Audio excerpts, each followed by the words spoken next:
बिस्मिल्लाहिर्रहमानिर्रहीम। अस्सलाम वालेकुम नाज़रीन। Vice chancellor Punjab medical college university doctor Zafar Chaudhry ने फैसलाबाद के कोरोना क्वारंटाइन सेंटर का दौरा किया, जहां पर उन्होंने हमारे नुमाइंदा ख़ुसूसी से गुफ्तगू भी की। आइए देखते हैं। कह सकते हैं कि ये ज़्यादा हो रही है और ये खदशात जो है वो सच साबित हो रहे हैं। नहीं, जहाँ तक फैसलाबाद का ताल्लुक़ है ना, और क्योंकि फैसलाबाद में जितने भी पेशेंट्स हैं जिनको तिब्बी मदद की ज़रूरत है या उनको ऐसे सिम्टम हैं जो इस वायरस के हवाले से, कोरोना वायरस के हवाले से हम समझते हैं कि उनको हो सकते हैं, वो सारे मरीज़ इस वक्त ये ग़ुलाम अहमदाबाद का जो जनरल हॉस्पिटल है इसमें दाखिल हैं। इसलिए हम पूरे वसूल से ये कह सकते हैं कि जो फैसलाबाद की जो ट्रेंड है वो कैसे है। सो फार जो हम देख रहे हैं इसमें हमारे पास मैक्सिमम जो मरीज़ गए हैं वो 13 गए, ठीक है।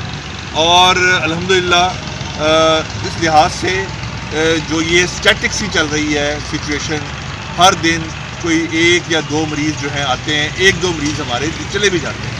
तो मेरे ख़्याल में सूरत हाल जो है काबू में है अल्हम्दुलिल्लाह।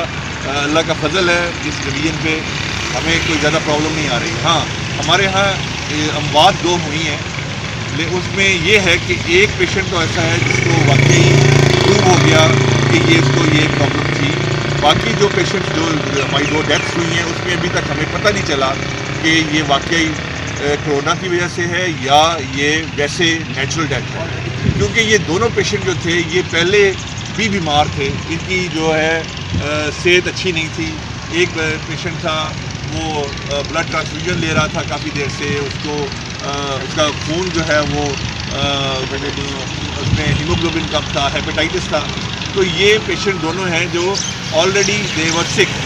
तो अब उनके जब तक टेस्ट नहीं आ सकते हम ये नहीं कह सकते कि ये जो डेथ्स हुई हैं ये कोरोना वायरस की वजह से हुई हैं, क्योंकि इस वक्त जिन पेशेंट्स को कोई चेस्ट की कॉम्प्लिकेशन आ जाती है तो हम ये समझते हैं कि ये मरीज़ जो है ना इसको यहाँ आना चाहिए, बजाय इसको कि हम जनरल हॉस्पिटल में उसको एलाइड में या DHQ में ट्रीट करें। तो हम उसको यहाँ ले आते हैं। अब ज़रूरी नहीं है कि ये पेशेंट कोरोना का हो जब तक ये प्रूव नहीं हो जाता। तो हमारे 2 मरीज़ हैं जिनके हमने टेस्ट भेजे हुए हैं। अगर अल्लाह करे कि वो नेगेटिव ही हो तो हम कह सकते हैं कि फ़िलहाल सूरत हाल कंट्रोल में है, कोई ऐसी बात नहीं है। टेस्ट रिपोर्ट जो है कितने दिन में आप तक वापस पहुँचती है आपको? देखिए जी, ये वेरिएबल है। अगर हम जो सीरियस पेशेंट हैं इनकी तो 2-3 दिन के अंदर आ जाती है। जिस तरह पहला मरीज़ था उसकी तो हमें 2 दिन बाद मिल गई थी। अब ये जो सेकंड हमारी डेथ हुई है उसको 3 दिन हो गए हैं और हम उनके पीछे हैं कि वो हमें रिपोर्ट दे दें। तो इसमें कोई बेहतरी ला दें कि कोई इम्कानात मौजूद है, जैसे अमेरिका ने वो किट जो है वो तैयार की है, जो सुनने में आया है अभी तक कि वो 3 घंटे में रिजल्ट जो है वो देने की। बात ये है कि बीमारी इस वबा इतनी ज़्यादा फैल चुकी है और हमारे मुल्क में अभी मेरे ख्याल में लेबॉर्ट्रियाँ इतनी एफिशिएंट नहीं हैं कि फौरी रिपोर्ट दे सकें।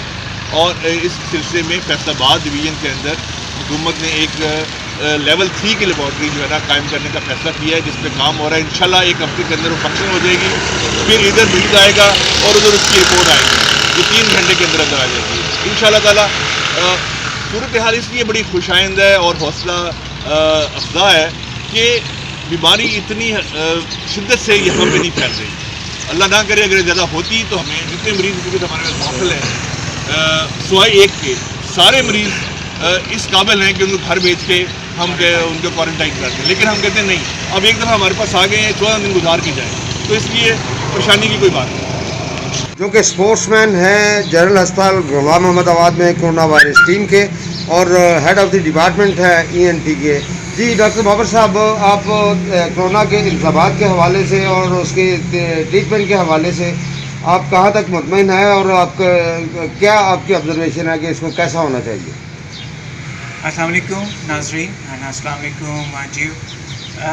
Well, so long as the resources are concerned, हमारे पास जो केसेस आ रहे हैं और जितना टर्नओवर है अभी तक तो अल्हम्दुलिल्लाह रिसोर्सेज साथ दे रहे हैं और हमारे पास PPE किट्स भी मौजूद हैं और N95 N99 मास्क भी मौजूद हैं जो डायरेक्ट इंटरवेंशन के लिए पेशेंट्स के पास जो क्लोजली जाते हैं उनके पास उनके लिए सारी है। I am directly concern with the sampling of the patients. तो जो हमारे पास पारस में पेशेंट्स हैं, मेरी टीम्स वहाँ जा रही हैं। I have divided teams into 3 components कि जो ज़ायरीन के लिए जा रहे हैं या जो हमारे डिफरेंट कैंप्स में जा रहे हैं, और तीसरा जो हम हॉस्पिटल में हमारे पास आ रहे हैं। तो यस, उनके लिए इक्विपमेंट्स हैं, लेकिन जो वेंटिलेटर्स हैं वो उनकी जो मौजूदगी है वो काफ़ी कम है। फ़िलहाल हमारे पास इस हॉस्पिटल में सिर्फ 3 वेंटिलेटर्स हैं। रात भी 2 पेशेंट्स जिस वक्त वो वेंट्स पे थे, तो वी वर स्केयर्ड ऑफ कि अगर थर्ड आ जाता है तो बस फिर तो that would the limit will be all full. तो मेरी यही दुआ है और इस्तदा है कि जो अल्लाह ताला ने जिनको नवाजा है, मैं इस डिबेट में नहीं जा रहा पॉलिटिकल कि वो ब्लैक है या वाइट है, प्लीज़ इसको पॉलिटिकली ना लीजिएगा। मेरी जो भी है, जो हाशवानी ग्रुप है, नवाज शरीफ हैं, जरदारी साहब हैं या ये मलिक रियाज साहब हैं, मेरी इनसे इस्तदा है कि ये 100 ventilators at least they can all donate and it's just a peanut for them. ये कोई इतनी बड़ी बात नहीं है। और कब करेंगे? This is the time. जब हम ही नहीं रहेंगे, हमारा मुल्क ही नहीं रहेगा, किस काम का हमारा ये पैसा, किस काम की ये सब चीज़ें? तो प्लीज़ कम अप, हमें इस वक्त ज़रूरत है आपके doctors. We are right there with you. मैं हमेशा यही कहता हूँ कि sleep tight, your doctors are awake. लेकिन एक चीज़ है कि हमारे पास बुलेट्स ही नहीं है, हमारे पास एमुनिशन ही नहीं है, हमारे पास F-16s ही नहीं है, JF Thunders ही नहीं है, तो how would we hit the army? तो please come up, please wake up, this a wake up call. और एंड पे मैं यही मैसेज दूंगा अपनी कौम को, stay home and stay safe. पे मैं थैंकफुल हूँ to my government and I really salute Imran Khan, जिन्होंने इतनी खूबसूरती से इतने क्रिटिकल सिचुएशन में हैंडल किया है कौम को। और जहांगीर तरीन साहब ने जैसे कि 1 अरब उन्होंने डोनेट किया है and this is a beautiful effort. और पॉलिटिकली और नेशनल लेवल पे तो खैर है ही, हमारे वाइस चांसलर साहब डॉक्टर ज़फ़र साहब, he has done a lot. Doctor Zafar Chaudhry, he is an excellent. उन्होंने हमें लिमिटेड रिसोर्सेज के अंदर जिस तरह मैन पावर को ट्रेन करके हमें सेशंस लिए कि किस तरह से ट्रेनिंग दें, किस तरह से आप बनाएं, हमने उन लिमिटेड रिसोर्सेज के अंदर अल्हम्दुलिल्लाह पूरे फैसलाबाद में अपनी फोर्सेस को, अपनी यूटिलाइजेशन को